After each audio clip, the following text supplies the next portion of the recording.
ดีครับเรามาสอนทำการเปลี่ยนแจ็คนะครับจากแจ็คสีเขียวนะครับเป็นสีเงินตัวนี้นะครับเป็นสีเงินตัวนี้เลยนะครับลูกค้าโอเคตัวนี้นะครับจะเป็น220โวลต์นะครับ3.2 กิโลวัตต์ครับ400เฮิร์ตซ์นะครับ24,000 รอบนะครับแล้วก็ถอดแจ็คเก่าออกมาเลยนะครับ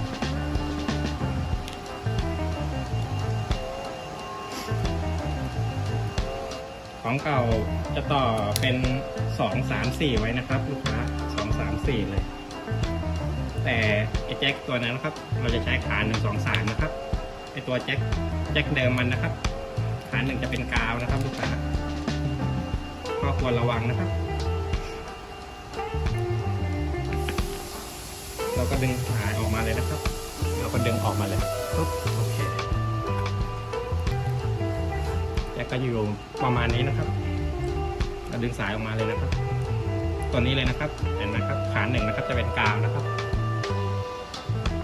ส่วนเหลืองแดงน้ำเงินนะครับจะเป็น UVW นะครับเราก็ตัดได้เลยเราตัดทิ้งไปเลยนะครับไม่เป็นไร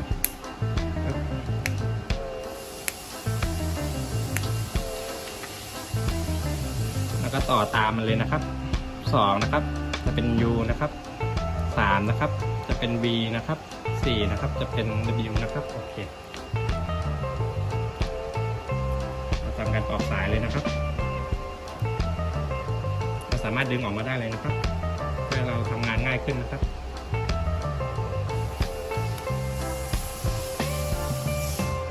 เราควรใส่ท่อกดด้วยนะครับการสายชนกันนะครับในกรณีที่เราต่อไม่แน่นนะครับโอเคแล้วก็เอาบักจี้ได้เลยหัวแรงจี้เลยนะครับจี้ให้เยอะเลยนะครับจี้ให้ท่วมเลยก็จะง่ายนะครับโอเค3 เส้นเลยนะครับ4 เส้นนะครับกาวด้วยนะครับ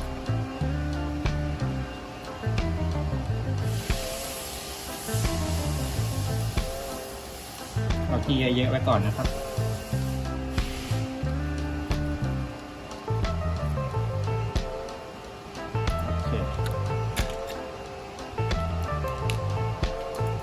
เขียวเหลืองตัวนี้จะเป็นกาวนะครับจะเป็นกาวจะต่อขา4นะครับ2เดิมจะเป็นขา1อยู่นะครับโอเคแล้วก็เอาลวดเข้าที่แจ็คใหม่เลยนะครับให้เยอะๆไว้ก่อนนะครับทั้ง4เลยนะครับทั้ง4ขาเลยนะครับลูกค้าทั้ง4ขาเลยนะครับมันก็จะได้ประมาณนี้นะครับมันจะอยู่ประมาณนี้โอเคเราควรใส่ท่อกดนะครับควรใส่ท่อกดด้วยนะครับ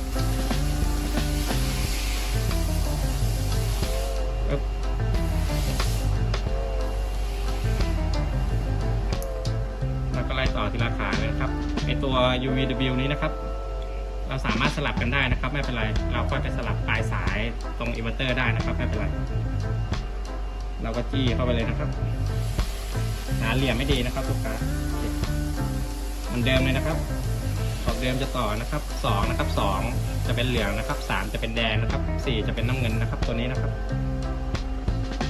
UVW นะครับเรียงเลยนะครับเราก็ต่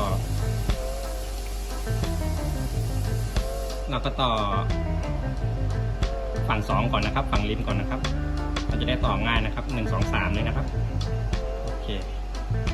2นะครับจะเป็น V นะครับแล้วก็สีแดงต่อเลยนะครับสีแดงต่อเข้าไปเลยนะครับต้องมีตัวจับช่วยนะครับจะทำงานง่ายนะครับลูกค้าโอเคอยู่ประมาณนี้นะครับ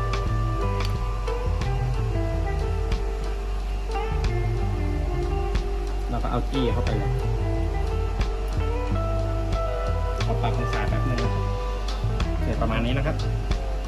เราก็จี้เข้าไปเลยโอเคประมาณนี้เลยนะครับจะแน่นเลยนะครับเราก็มาต่อกาวก่อนนะครับข้างล่างนะครับมันจะได้ต่อง่ายนะครับเหลืองเขียวตัวนี้เป็นกาวนะครับเราจะเข้าขา4นะครับ เข้าขา4นะครับอีเข้าไปแล้วโอเครอมันแข็งตัวแป๊บหนึ่งนะครับโอเคแข็งแล้วนะครับแล้วก็เอาท่อขดส่วนเข้าไปท่อขดส่วนเข้าไปปึ๊บโอเคตอนนี้เราต่อ2กับ4แล้วนะครับต่อไปนะครับแดงนะครับเราก็มาต่อ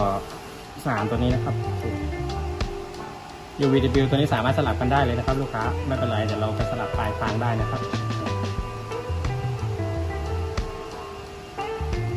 แล้วก็เหลืองนะครับแล้วก็เข้า1เลยนะครับประมาณนี้นะครับ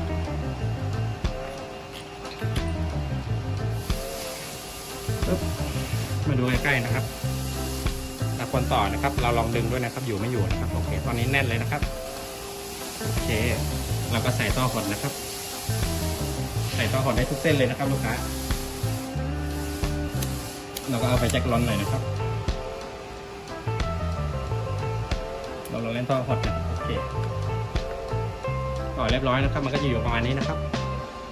1นะครับจะเป็นสีเหลืองนะครับ2น้ำเงินนะครับ3นะครับจะเป็นสีแดงนะครับ4นะครับจะเป็นกาวนะครับเขียวเหลืองตัวนี้นะครับโอเค1จะเป็น U นะครับ2จะเป็น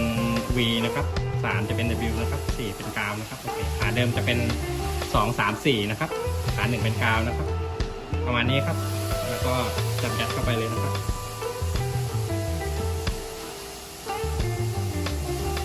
พยายามม้วนๆบิดๆหน่อยนะครับโอเคมันก็จะอยู่ประมาณนี้นะครับลูกค้าโอเคอยู่ประมาณนี้เลยนะครับแล้วก็ขันน็อตเข้าไปเลยนะครับ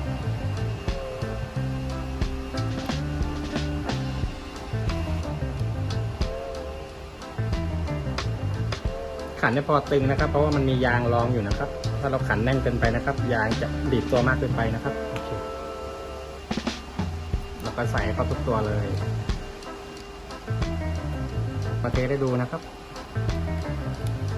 ใส่น็อตให้เข้าทุกตัวเลยนะครับโอเค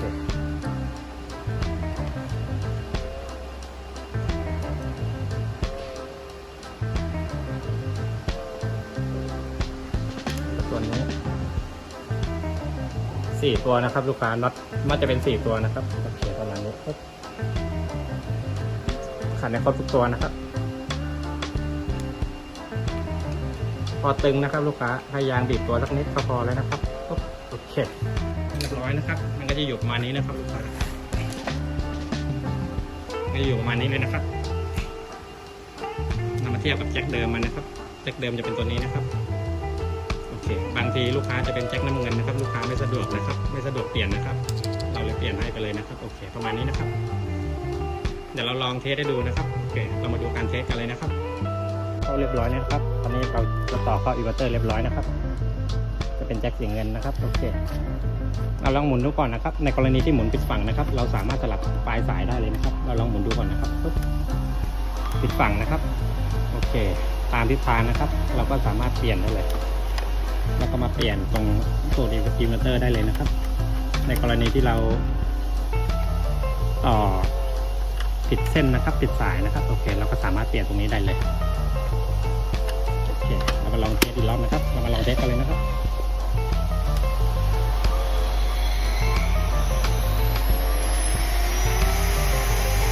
หมุนปกตินะครับ400 เฮิร์ตซ์นะครับแม็กซ์สปีด400 เฮิร์ตซ์นะครับสามารถใช้งานได้ปกติเลยนะครับ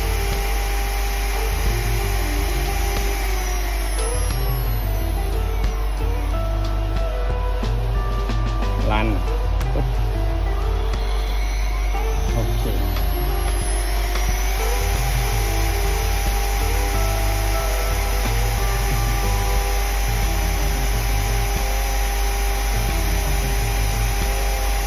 สามารถใช้งานได้ปกติเลยนะครับโอเค